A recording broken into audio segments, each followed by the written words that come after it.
Sa présence est presque obsédante. Au-dessus de la voie ferrée, l'Etna et ses 3300 mètres monopolisent le paysage. La ligne s'appelle la Circumetnea, que l'on peut traduire par « autour de l'Etna ». Et depuis plus de 125 ans, elle transporte marchandises et passagers au pied du volcan.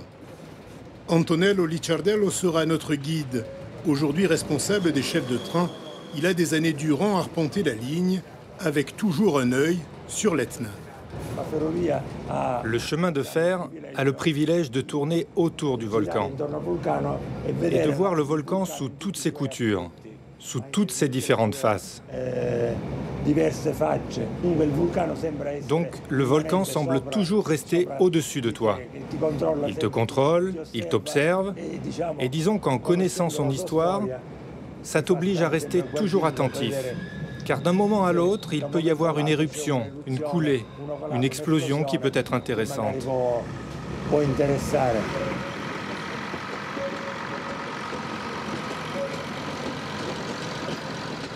Le train et l'Etna, une longue histoire commune, mouvementée.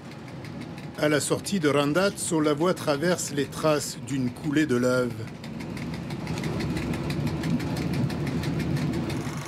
Mars 1981, une faille s'ouvre sur le versant nord du volcan. Des rivières de lave se dirigent vers Randazzo.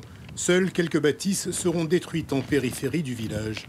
Ici, un pan de mur a subsisté, à quelques pas de la voie ferrée qui avait été coupée pour la 3e fois de son histoire. Mais les cheminots avaient fait en sorte de maintenir le service. Les employés du chemin de fer ont transbordé des trains vers l'autre partie de la ligne pour ne pas la laisser sans moyens. Tout ça en quelques heures, dans la nuit du 17 au 18 mars 1981. Ceux qui ont vécu tout ça, surtout ceux qui ont vécu la destruction de la maison, regardent toujours quand l'Etna émet de la lave, du gaz ou des lapillis, des fragments de lave. Ils le regardent toujours parce que l'expérience nous dit qu'on ne peut pas se laisser endormir par le fait que ce se soit déjà produit. On ne vit pas dans la terreur, mais avec une certaine appréhension, en regardant toujours quand l'Etna émet des tremblements ou des lapillis. On le regarde toujours d'un œil très attentif, l'Etna, pour comprendre ce qui se passe.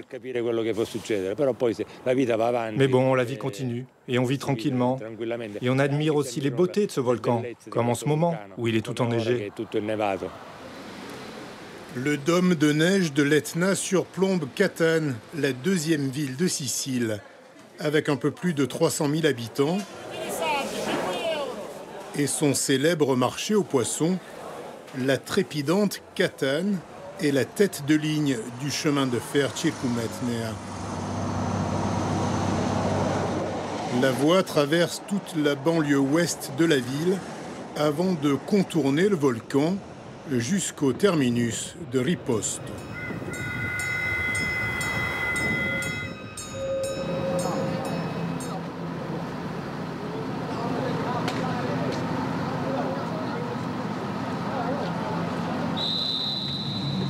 À Riposto, les rames sont prises d'assaut par des élèves qui, après les cours, regagnent leur domicile dans les villages voisins.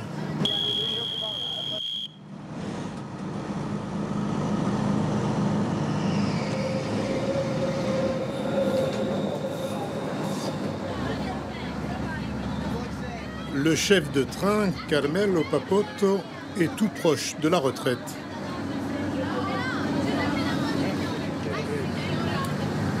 Cela fait 40 ans qu'il exerce à bord du Circumetnea, avec toujours le même plaisir. Non seulement on voit des paysages variés, mais en plus on rencontre tellement de gens.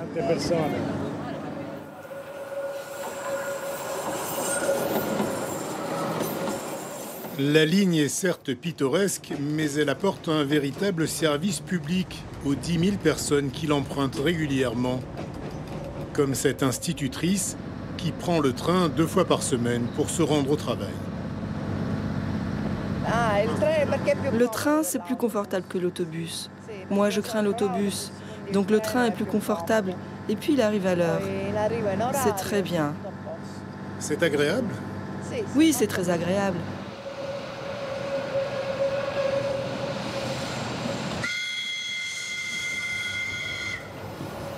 La conduite sur cette voie étroite qui traverse régulièrement des passages à niveau non protégés demande beaucoup d'attention et réserve parfois quelques surprises.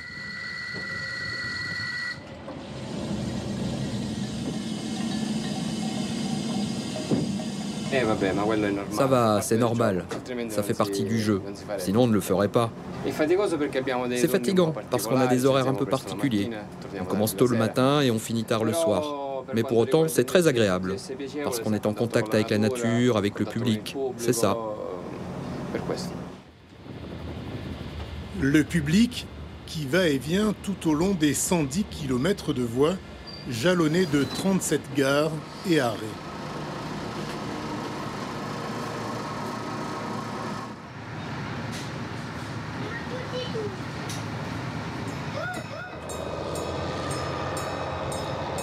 Au-delà de la clientèle locale, le train attire son lot de touristes, venus s'offrir, comme ce visiteur allemand, une parenthèse hors du temps au pied du volcan.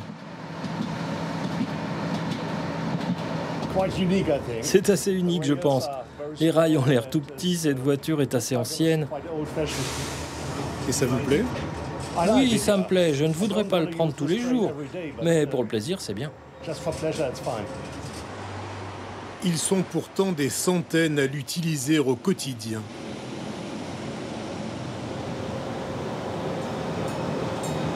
Arrivé en gare de Catania Borgo.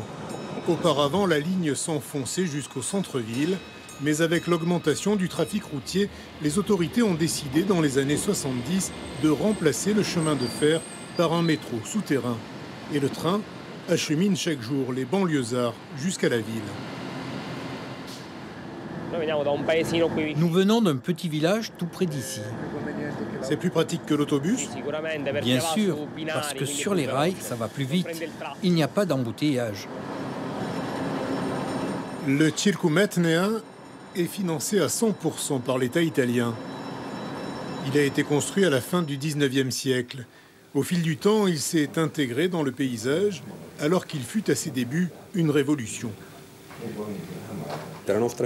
Notre chemin de fer est né en 1895 grâce à une heureuse intuition d'un technicien anglais, l'ingénieur Trewala, qui a eu la capacité de faire réaliser 110 km de voies ferrées autour de l'Etna en un peu plus de 5 ans, un tracé qui était à peu près le même que celui que nous parcourons encore aujourd'hui. Et ça a été un chemin de fer qui, en peu de temps, a bouleversé la région de l'Etna au point que tous les villages se sont développés autour de la voie ferrée.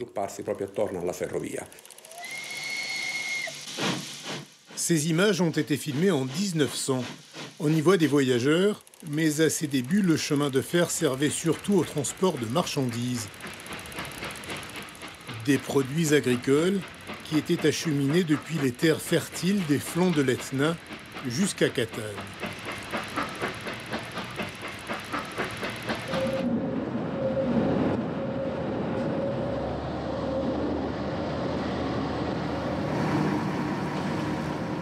À l'autre extrémité de la ligne, la gare de Riposto, idéalement située en bord de mer, réceptionnait, elle, les vins de l'Etna.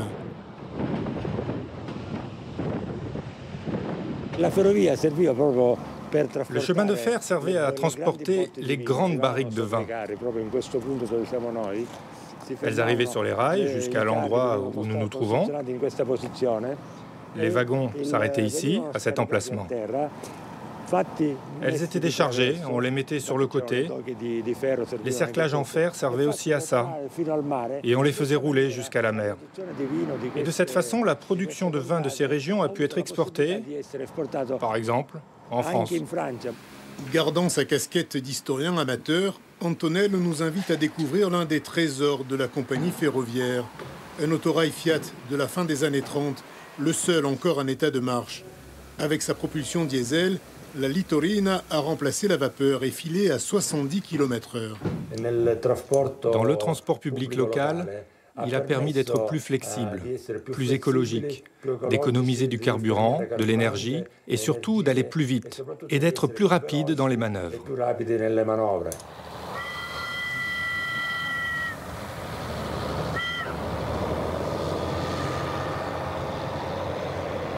La Litorine ne parade plus au pied de l'Etna que dans les grandes occasions. Mais tous les jours, sauf le dimanche, ses descendants assurent le service. Dans des paysages parfois brutaux, souvent magnifiques et en tout cas très variés, et avec toujours en point de mire le plus haut volcan d'Europe.